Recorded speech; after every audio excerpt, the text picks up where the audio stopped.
নমস্কার। বায়োম্যানিয়া by Sukanta sir এই YouTube চ্যানেলের আরো একটা নতুন ক্লাসে সকলকে স্বাগত। আমরা পরপর পরিবেশ সংক্রান্ত বেশ কিছু টপিক ডিসকাশন করছি।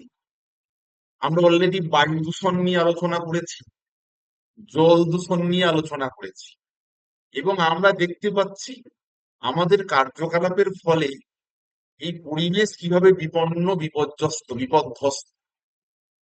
তো আজকে আমরা এই এনভায়রনমেন্টাল পলিউশন বা পরিবেশ দূষণের আরো একটা মারাত্মক বিষয় নিয়ে আলোচনা করব, যেটা বর্তমানে আমাদের অত্যন্ত মাথা ব্যথার কারণ। সেটা হচ্ছে শব্দ।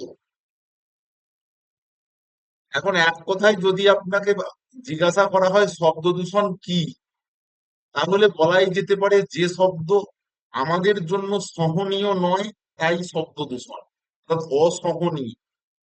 মানে ব্যাপারটা কিরকম, দুর্গাপুজোয় ঠাকুর দেখতে যাওয়ার পঞ্চমীর দিনের গান বাজা আর দশমীর দিনের বিজয়ের সময়ের গান বাজা, এই যে দুটো বিষয় আমরা বলি ভালো করে দেখি, তাহলেই আমরা বুঝতে পারবো শব্দ দূষণ কোথায় গিয়ে পৌঁছেছে।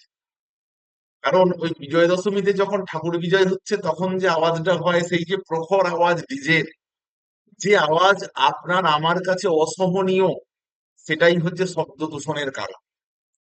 এবং আমরা বর্তমানে বিভিন্ন উৎস থেকে যে প্রচন্ড আওয়াজ পাচ্ছি, সেই আওয়াজ আমাদের শারীরিক এবং মানসিক নানা রকম ব্যাধির সৃষ্টি করছে। অর্থাৎ শব্দ যখন ব্যাধির কারণ তখন তা শব্দ দূষণ। অর্থাৎ আমাদের কাছে যখন সেটা অসহনীয়, তখন সেটা সাউন্ড পলিউশন। এই যে সাউন্ড, এই সাউন্ডকে আমরা বেল বা ডেসিবেল এই এককে পরিমাপ।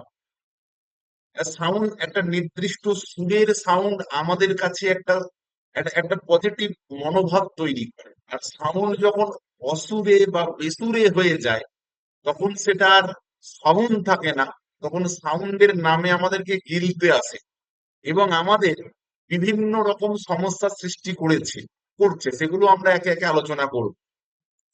তো আমরা যদি দেখি, বর্তমানে হু একটা রেকমেন্ড করেছে, একটা হুইয়ের একটা রেকমেন্ডেশন আছে যে কোন জায়গায় কতটা পরিমাণ সাউন্ড উৎপন্ন হতে পারে।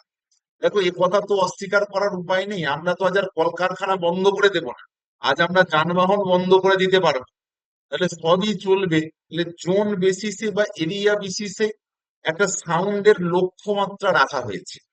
এই পরিমাণ যদি শব্দ হয়, তাহলে according to the who recommendation সেই জায়গার শব্দ কিছুটা নিয়ন্ত্রণে আছে। যেমন ধরো ইন্ডাস্ট্রিয়াল জোন, যেখানে ইন্ডাস্ট্রি হয়, সেখানে দিনের বেলায় 75 ডেসিবেল, রাতের বেলায় 70 ডেসিবেল।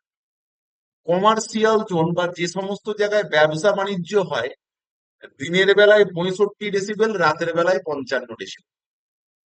রেসিডেন্সিয়াল জোন অর্থাৎ ফ্ল্যাট বা এই সমস্ত জায়গায় দিনের বেলায় 55, রাতের বেলায় 45। এবং যে সমস্ত গ্রাম্য এরিয়া আছে, অর্থাৎ যেগুলোকে আমরা সাইলেন্ট জোন বলি, সেগুলো দিনের বেলায় 50 ডেসিবেল এবং রাত্রে বেলায় 40 ডেসিবেল পর্যন্ত শব্দ উৎপন্ন করতে পারে।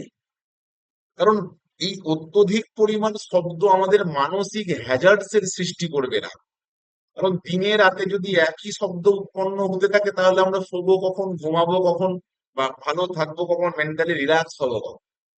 সেই জন্য অবশ্যই প্রত্যেকটা জায়গায় দিনের থেকে রাত্রের সাউন্ডের যে পরিমাণ, সেটা একটু কম পরিমাণে লেখা আছে। ওকে, তাহলে আজকের এই হেভি নয়েজ পলিউশনের কারণ কি?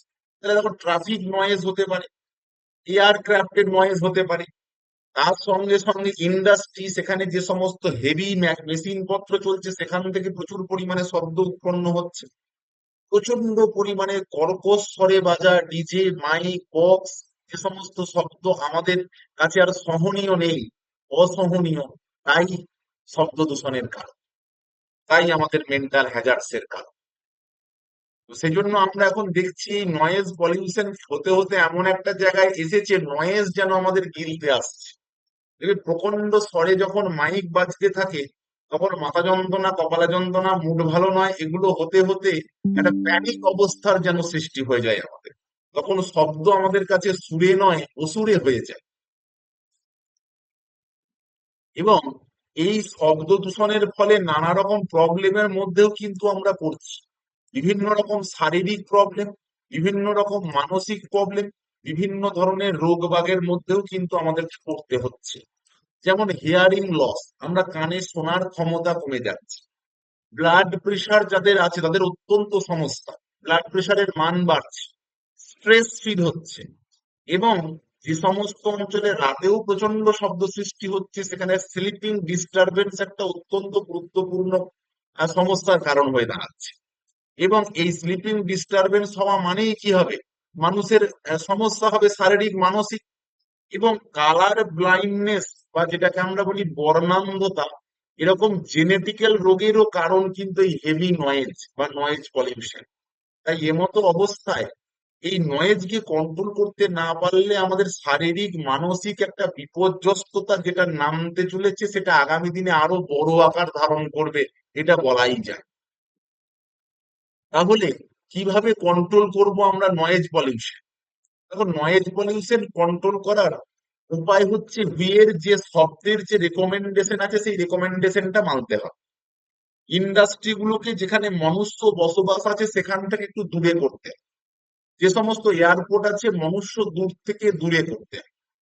ঠিক আছে। আচ্ছা, নয়েজ যেখান দিয়ে গাড়ি থেকে বা যন্ত্রপাতি থেকে বেরোচ্ছে সেখানে নয়েজ মানে ক্যান্সেল করতে পারে এরকম গেজেট লাগাতে হবে।